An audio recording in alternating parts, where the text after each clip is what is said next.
मित्रांनो, पार्टी करायची आहे तर मग चला ना सोलापूर बरोबरच विजापुरात प्रसिद्ध असलेल्या चाचा मच्छी ढाब्यावर।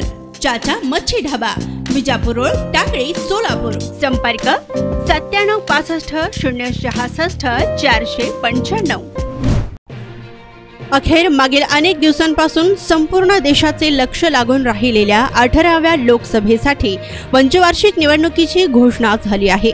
केंद्रीय निवडणूक आयोगाने आज 16 मार्च विज्ञान भवनात पत्रकार परिषदेमध्ये लोकसभेसोबतच अरुणाचल प्रदेश, सिक्कीम, आंध्र प्रदेश आणि ओडिशा या 4 राज्यांच्या विधानसभा निवडणुकीची घोषणा केली।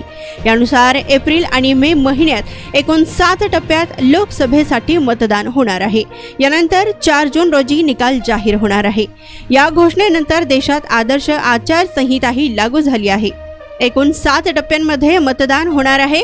यात पहिल्या टप्प्यासाठी 19 एप्रिल, दुसऱ्या टप्प्यासाठी 26 एप्रिल, तिसऱ्या टप्प्यासाठी 7 मे, चौथ्या टप्प्यासाठी 13 मे व 5व्या टप्प्यासाठी 20 मे, तर 6व्या टप्प्यासाठी 25 मे आणि 7व्या टप्प्यासाठी 1 जून रोजी मतदान होणार आहे।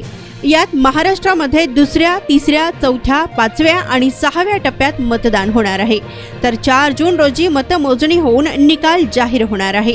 सोलापूर व माढ्यासाठी नॉमिनेशनसाठी 19 एप्रिल, तर अर्ज माघार घेण्याची तारीख ही 22 एप्रिल असेल व मतदान दिनांक 7 मे रोजी असणार असून देशभरात एकत्रित मतमोजणी 4 जूनला असेल। इम्रान सगरी, लोकप्रधान न्यूज, सोलापूर।